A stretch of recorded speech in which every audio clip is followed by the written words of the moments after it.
여러분 안녕하십니까? 이어서 광주 MBC 뉴스데스크입니다. 광주 전남 혁신도시 인구가 꾸준한 증가세를 보였지만 최근 감소세로 돌아서면서 성장이 멈춘 듯한 모습입니다. 하지만 혁신도시 발전을 논의할 기구들은 수년째 운영되지 않고 있는데요. 공공기관 2차 이전을 앞두고 우려가 커지고 있습니다. 김초롱 기자가 취재했습니다. 이재명 대통령은 지역 균형 발전을 위한 공공기관 2차 이전의 필요성에 공감했고 최근에는 해양수산부 부산 이전이 추진되고 있습니다. 지방에 대해서 외면하지 않겠다라는 점을 좀 분명히 할 필요는 있을 것 같습니다. 이러한 기대감 속에 광주 전남 공동혁신도시에도 공공기관이 추가로 이전할 수 있다는 기대감 역시 커지고 있습니다. 나주 금천면과 삼포면 일대에 축구장 1000여 개 규모로 조성된 광주 전남 공동혁신도시. 지난 2013년부터 시작해 16개 공공기관이 들어오고 부속기관 등도 따라와 인구가 늘었습니다. 지난 2022년 나주시 지방세 수입의 26%, 약 140억 원이 혁신도시 기여로 추정될 정도입니다. 인구 소멸 위험 도시로 분류가 됐다가 혁신도시가 오면서 인구 소멸 도시에서 벗어났다가 하지만 성장은 멈췄습니다. 매년 10,000명가량 보이던 인구 증가세가 최근 몇 년 새 주춤해지더니 올해 들어 인구가 되레 감소해 잠시 달성했던 4만 명 선이 깨졌습니다. 간단히 원도심과 비교해도 교육과 복지, 교통 등 각종 기반 시설이 여전히 부족한 것이 주요 원인입니다. 가정에 아이들이 없는 분들은 대형 쇼핑몰이 필요하고요. 그다음에 이제 초등학교, 중학교에 있는 자녀들은 좋은 고등학교가 필요하고 그렇습니다, 지금. 기관들이 지역 발전에 관심이 없는 것도 문제입니다. 공공기관들이 노력을 해야 되는데 그 노력에 대해서 보상 체계가 없이 어찌 그게 가능하겠느냐. 이해 당사자인 광주와 전남은 손을 놓고 있는 상태입니다. 광주 전남 상생발전위원회, 빛가람 혁신도시 공공기관장 협의회 등 혁신도시 발전을 논의할 기구들은 수년째 운영되지 않고 있습니다. 두 시도의 관심이 굉장히 떨어지고 낮아진 거 아니냐. 공동 번영과 발전을 이루겠다는 그런 실천적 약속이 법과 제도를 통해서 정비될 필요가 있다. 국토교통부는 오는 10월 공공기관 2차 이전을 위한 연구 용역을 끝낼 예정입니다. 벌써 이에 적극 대응하는 지자체들이 있어 이대로라면 광주와 전남은 지역 경쟁에서 또 뒤처질 우려가 있습니다. MBC 뉴스 김초롱입니다.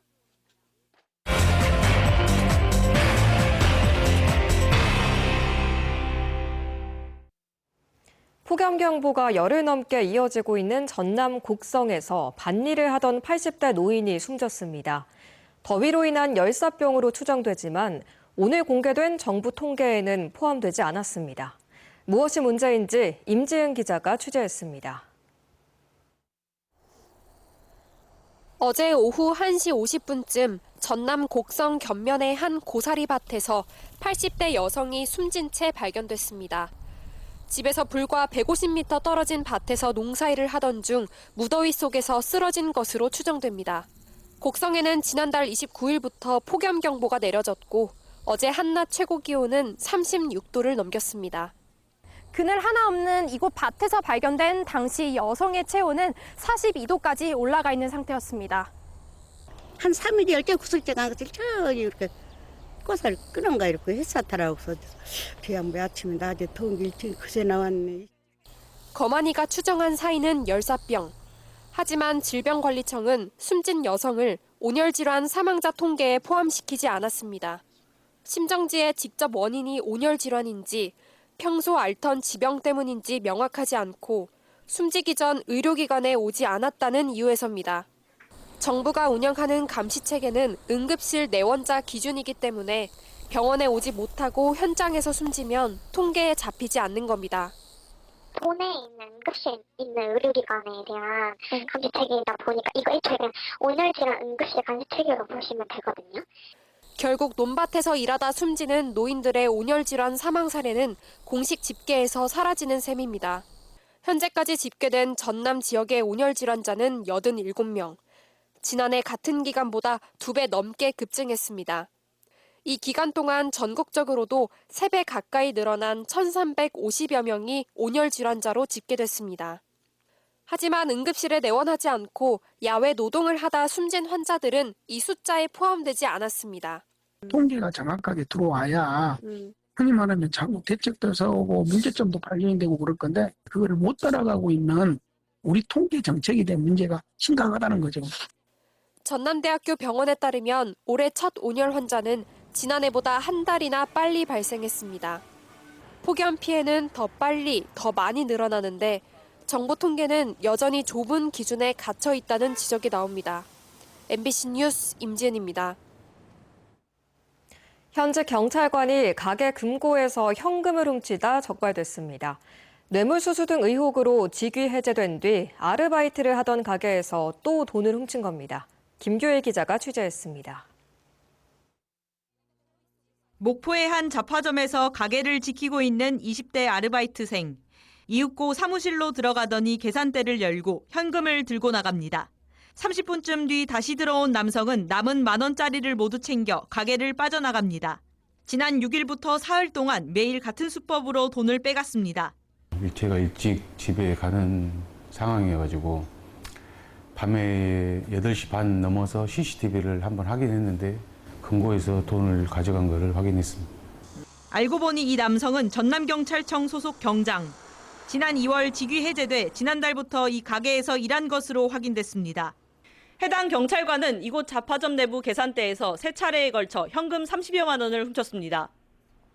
인근 호텔에서는 약 200만 원의 투숙 비용을 내지 않고 2달 동안 장기 투숙한 사실도 파악됐습니다. 또 호텔 사장에게는 자신이 경찰임을 밝히고 채무 변제와 복직 등을 위해 돈이 필요하다면서 3천만 원가량을 빌리고 갚지 않은 사실도 드러났습니다. 이제 너무 힘들다고 하니까 혹시 잘못된 생각 할까 봐 이야기도 좀 하고 그래서 이제 그 변제 금액이 얼마 안 돼서 처음에 도와준 거예요. 이 경찰관은 앞서 일하면서 만난 사기 피해자에게 범인 찾는 것을 도와주겠다면서 수천만 원 상당의 뇌물을 받은 혐의로 사건이 접수돼 직위 해제된 상황. 경찰은 훔친 돈을 도박 자금으로 사용한 것 같다는 신고 등을 토대로 절도와 사기 등 혐의로 추가 입건해 정확한 경위를 조사하고 있습니다. MBC 뉴스 김규입니다. 목포의 한 고등학교 기말고사 문제가 유명 사교육 참고서 내용을 거의 그대로 베껴 출제된 사실이 드러나 논란이 일고 있습니다. 교육당국은 진위 파악에 착수했고 학교는 재시험을 검토하고 있습니다. 보도에 안준호 기자입니다. 이달 초 목포의 한 사립고에서 치러진 2학년 기말고사 물리 과목 시험지입니다. 전류가 흐르는 도선을 보여주고 이들 사이 자기장의 세기를 묻는 문제입니다. 그런데 이 문제, 국내 유명 사교육 출판사 참고서 속 문제와 그림은 물론 설명 문구까지 토시까지 똑같습니다. 정답도 물론 같습니다. 이처럼 문제와 정답까지 완전히 일치하는 문제는 모두 6개. 나머지 문제들도 보기 순서와 단어만 바꾼 수준에 불과합니다. 170여 명의 2학년 재학생 중 물리 과목을 선택한 39명이 받아든 이 시험지의 객관식 문항은 모두 24개. 24개 문항 전부가 해당 참고서 문제를 토대로 출제됐습니다. 95% 이상이 일치한다고 보시면 될 것 같습니다. 같은 과목의 지난 중간고사 역시 문제의 절반가량이 동일한 참고서와 흡사했던 것으로 파악됐습니다. 해당 문제의 출제자는 올해 부임한 기간제 교사였습니다. 학교 측은 문제의 참고서가 해당 시험 과목의 보조 교재로 활용되고 있다고 설명했습니다.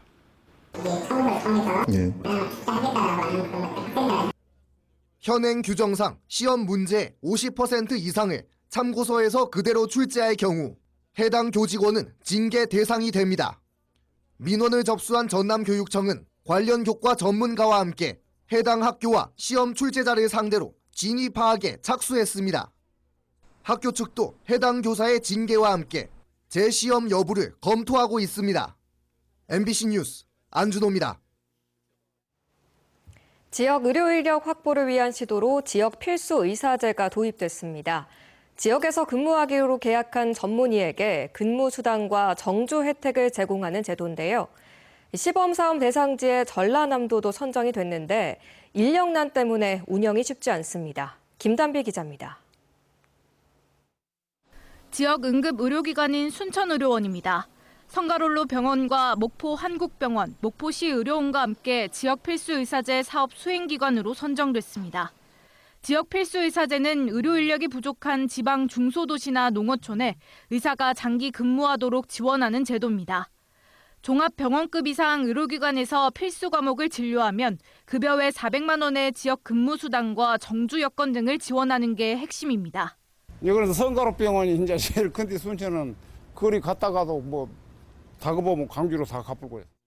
이번 달부터 지역 필수 의사제가 시행되고 있지만 의료기관 4곳 모두 인력난을 겪고 있습니다. 24명의 전문의를 뽑도록 했는데 신청자가 없어 시작도 못하고 있는 겁니다. 전남과 함께 보건복지부 시범사업으로 선정된 경남과 제주 등 다른 지역도 비슷한 실정. 결국 모집 대상이 기존 진료 인력까지 확대된 뒤에야 전남은 어렵게 전문의 4명을 구했습니다. 자문위원회 심의 의결해가지고 이분들이 채용을 해야 된다 이렇게 의결이 되면은 내가 이제 복지부에다 승인 요청을 또 해야 돼요. 의료 인력을 확보하기 위해서는 지자체의 지원도 뒷받침돼야 합니다. 다른 지역은 지역 상품권과 정착금, 자녀 장학금 등을 추가로 지원하는 반면 전남은 올해 관련 예산을 확보하지 못했습니다. 우리 도 자체적으로 정주 여건은 지금 올해는 좀 지원이 지금 좀 어려운 상황이거든요. 내년부터 해가지고. 제도 자체에 대한 문제도 제기됩니다. 비교적 인프라가 열악한 지방은 신규 채용이 어려운 데다 한시적 계약을 통해 근무를 유도한다는 점에서 실효성이 떨어진다는 지적입니다. 계약 기간이 끝난 뒤 지역에 남게 할 방안도 없는 상황. 일부에서는 지역 필수 의사제가 정착하려면 지방 의료 투자 등이 함께 추진돼야 한다고 말합니다. MBC 뉴스 김담입니다. 잠시 후 9시부터 생방송되는 광주 MBC 시사 용광로에서 강기정 광주시장과 함께 민선 8기 3년을 평가합니다. 이 자리에서 강기정 시장은 지난 3년의 성과와 미해결 과제들에 대해 소회를 밝힐 예정입니다. 특히 광주 군공항 이전과 AI 선도도시 조성 등 현안 사업들의 추진 상황을 설명하고 복합 쇼핑몰과 도시철도 2호선을 비롯해 민생과 관련된 관심 사항들에 대해서도 시민들에게 입장을 밝힐 예정입니다. 광주와 나주를 연결하는 광역철도 사업이 정부의 예비 타당성 조사를 통과하지 못했습니다. 이에 따라 광주시와 전라남도는 기존 노선에 효천역을 추가해 사업을 재구성한 뒤 경제성 분석을 높여 재추진할 계획입니다. 총 사업비 1조 5천억 원 규모로 광주 상무역부터 나주역까지 약 26km를 잇는 광역철도 사업은 이재명 대통령의 대선 공약이자 호남권 핵심 교통 인프라 구축을 위한 국가 주도 사업으로 큰 기대를 받아왔습니다. 진보당이 윤석열 전 대통령의 재구속과 관련해 내란범 엄중 처벌을 촉구했습니다. 진보당 광주시당은 보도자료를 통해 120일이 넘도록 불법적인 자유를 누렸던 내란 수괴의 구속은 당연한 상식이고 법 집행이라며 내란 세력과 내란 범죄자들을 철저하게 조사하고 낱낱이 엄중 처벌해야 한다고 강조했습니다. 또 진정한 내란 청사는 개헌을 통한 전면적인 사회 대개혁으로 완성된다며 개헌과 사회 대개혁 등 진보 정치의 새 장을 여는 데 앞장서겠다고 밝혔습니다. 극우 역사관 논란의 리박스쿨이 전두환의 명예를 회복하고 5.18과 김대중 대통령은 왜곡 폄훼하는 시도를 계획했던 걸로 드러났습니다.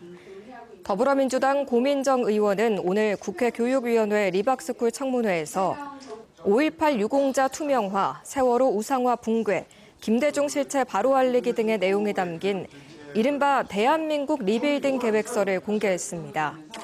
리박스쿨이 작성한 해당 문서에는 전두환 명예회복 연구회를 결성해 정부의 운동권 주사파 간첩 폭로와 동시에 전두환 알리기 운동을 펼치자는 내용 등이 담겼습니다. 증인으로 출석한 손효숙 리박스쿨 대표는 해당 문서를 알지 못한다면서도 전두환의 학살을 용인하는 것이냐는 질문에 대통령마다 공과가 있다며 애국 현장에서는 보는 관점이 다를 수 있다고 발언해 위원들로부터 문매를 맞았습니다. 최근 한 달 사이 장성에서 외국인 근로자 16명이 무단 이탈해 관할 당국이 소재 파악에 나섰습니다. 장성군은 지난 2일 새벽 3시쯤 태국 국적의 계절 근로자 14명이 무단 이탈해 출입국 관리사무소에 신고했다고 밝혔습니다. 이들은 지난 5월에 입국해 장성의 한 농가에 배정된 것으로 알려졌습니다.